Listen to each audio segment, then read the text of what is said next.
Hello, and welcome back to Tom's Garage. You join me inside the Polestar 3. I wanted to show you a quick look at this car, just while I've got the key to it, and give you a quick tour and look of the vehicle. So stay tuned for this video.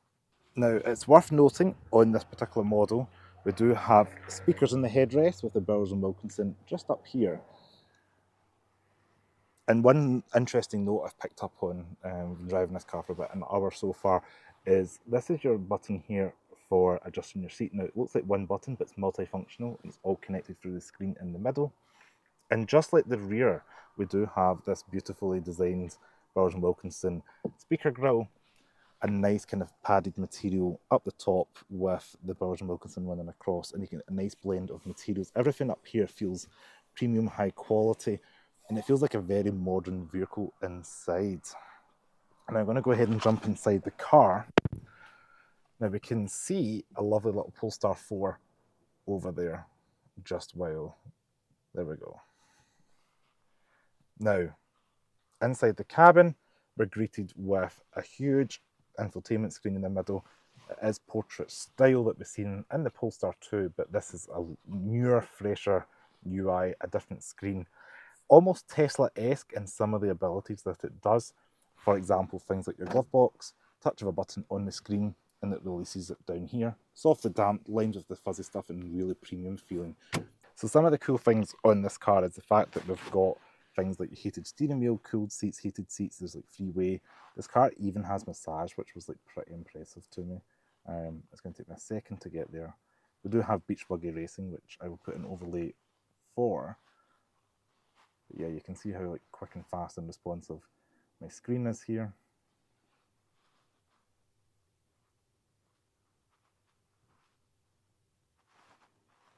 There we go. So now we're able to do things like your airflow, fan speed up at the top here. Very similar to what you've seen in another Polestar, and I like this kind of like animation here of where the air is going. Okay, so to pull in the button here, I'm just going to turn this air off for a second while we're filming. So we've got the seats up here. There's a little button on the side of the seat here. You push that in, and that allows you to adjust. Now, remember earlier on I showed you this little square that allows you to adjust the seat in various ways. You can tilt, you can do the lumbar support, etc. As you can see, pushing that again does the sides for the seats as well. Now, my favourite bit in this car is the massage. I had B on earlier on, but let's try A and let's give it a restart. So we get a 20-minute massage. So if you are somebody that appreciates a little bit of a massage on a drive, or equally maybe you're on the road a lot, you're probably going to appreciate this car. Now, it is on at the moment and it feels incredible. So this is the key card for the Polestar 3. Again, very similar to what we've seen in the Teslas. That means you can slot into your wallet without any issue. And we've got little mats here. Now, I won't go through the full screen because I'll keep that for a review video when I get more time to do so. But this is similar technology, as I said, what we've seen in the recent Polestar, well, not Polestar, sorry, the Tesla Model 3 Performance. So you're able to adjust things like your heads-up display, your steering wheel, all like that at a touch of a button. And all you do is you click things like your steering wheel, and then you use these buttons here to adjust it. Same thing for your mirrors, same things for your heads-up display. I'm able to adjust that like so. Now, it's worth mentioning another Polestar trait is we do have the frameless mirrors, which I liked in the Polestar 2. Again, we're seeing here in the Polestar 3. Now, overall material, very, very nice plush cabin up front. Decent size centre cubby here. You know, this goes quite far down. It is lined with the fuzzy stuff like this kind of felt material, and it's rubberized at the very bottom, so nothing's going to rattle around and make a horrific noise in there. And we do even have two cup holders in here. Big volume knob is like one of the few knobs and buttons to push in here. And we do have stock, so we do have physical things for your indicators on the left, and then on the right hand side your drive. And you pull this down. There's a Polestar thing down again for your like adaptive cruise control, lane departure, etc. All turns on when you put it down into this mode here. And inside P for park. If I step back, you're going to get a good view of the rear three-quarter of the car.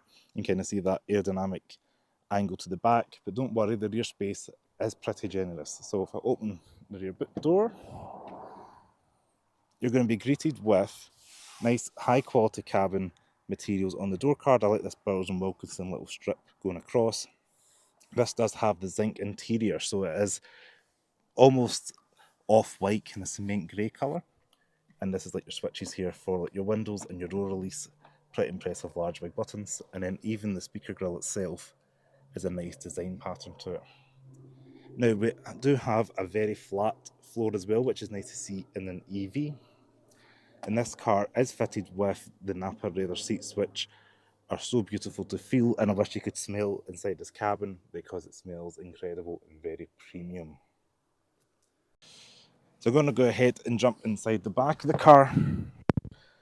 I am 5'11", so we have got plenty of knee room. As you can see, we've also got this airplane style seat back. You know, this is going to be a great family vehicle because you've got heated seats in the back, climate controls, USB-C ports, flat floor. So even in the middle here, if I can do this, I can get like 3 abreast. So this is going to be fine for maybe 3 teens, you know, carrying friends, whatever it may be. Just to flip the camera in so you can see. So in the middle seat, even with like me in the middle, it's not really perched up. I've got plenty of headroom, even with the glass roof. So that's pretty impressive. Back into the outer seat. And visibility is great. You know, let me flip the camera around. So this is the visibility from my view. You know, you've not got too much of the C-pillar intruding, and you've got this vast panoramic roof, which is letting a lot of light in today.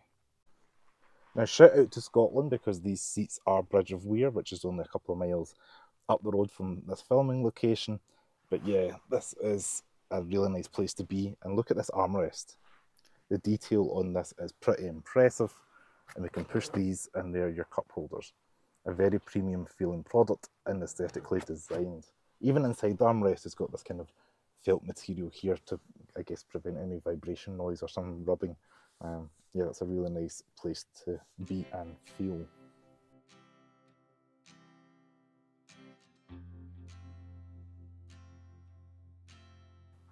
So go ahead and jump out the car. This is your little switch here and pull it open.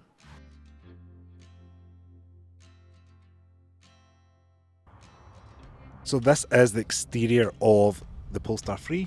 Up front you can see what catches my eye is this kind of little aerodynamic front spoiler, and just below that you're able to see all your things like it says here, like Smart Zone cluster. It's even got a little heated element just left of that camera there, which is going to be helpful for the winter time. Now this colour is called Midnight, and in today's Scottish sunshine you can see it's doing a good job of reflecting the sun, and you can see the flake in it just about there. Now comment below what you think of the front end. I think the new Polestar design language is very clean and futuristic looking. Now this one is a launch edition, so it does come with the Pilot Plus pack, the Pro pack, and these beautiful 22-inch wheels, which I will give you a quick look at now. All the launch editions do come with these Swedish Brembo brakes, which are this gold colour, which the brand is known for. You may have seen that in the Polestar 2 Performance with the seatbelts. Now, I love the kind of two-tone look of these rims. They are huge, and for anybody interested, we are riding on 265/40 R22s. These particular ones are Pirelli. Similar fashion to what we've seen with the Polestar 2, we do have this Polestar 3 telling you the kilowatt hour battery style, kind of in the same vein of what we've seen in Polestar 2. They kind of mimic what cameras do. With the font, this is a 111 kilowatt hour battery, so it's one of the largest for a production vehicle. I do believe there's a General Motors vehicle out there with a larger kilowatt hour battery, but this is pretty chunky for UK roads. Now down the side of the car, you're going to notice we've got this cladding with a little thin silver strip running along the side of the doors here. This kind of gives it a little bit more of a crossover SUV vibe versus maybe without it, because it's not a super tall vehicle. You know, when I seen it online, I was thinking it'd be quite a tall looking vehicle because the platform it shares with is the same as the EV90 from Volvo, but it is a little bit lower and sleeker. It's actually one of the most aerodynamic Polestars they make. It's more aerodynamic than the Polestar 1, would you believe it or not? Now if you are interested in booking a test drive, you can pause the video here and scan that little QR code. Now we move over to the rear. This is where things are looking very sleek and modern. The Polestar badge is body coloured. You can see again we've got more cameras in the back and a nice sleek spoiler up there, again to help with aerodynamics. So I'm going to go ahead and open the boot, little button underneath here, and the tailgate pops up. Now you're going to be greeted with a pretty large boot space in here. Now we're just going to pull this away like so. And as you can see, fairly flat and wide. It's got plenty of tie-down hooks. We've even got little bands here. On the right-hand side here, we're able to raise and lower the vehicle, doing it for easy access. 12-volt power outlet as well.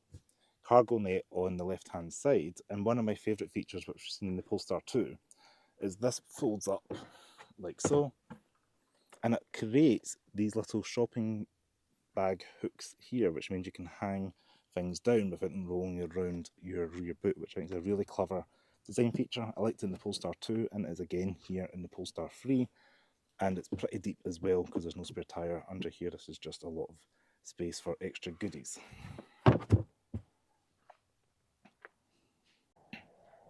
I do like things like this kind of brush trim, and it aids with the premium feel of the car. The carpet as well is all nice and soft. Now it is electric, so touch this button and the tailgate is going to close down. Adds a little pace, as you can see. So the rear of the Polestar is very sleek, and I really like how the tail lights are very slim, and as you can see from the image, it has got a bar light which is very in vogue and on trend, and the side of the rear tail lights even says Polestar as well, these kind of little red dashes. Now out on the road, the Polestar 3 drives supremely smooth. It's got enough power, definitely punchy enough, and I will get a full review out to you guys when I get a chance to have the car for a little bit longer. But just know, if you're looking for a comfortable riding car, this definitely absorbs the UK lumps and bumps with ease, and it's definitely got enough space, pace and grace for family life, which I just stole the Jaguar tagline there. Thank you so much for watching this video on Tom's Garage. If you like this video, give me a thumbs up, subscribe to the channel below, and I'll see you next video. Bye.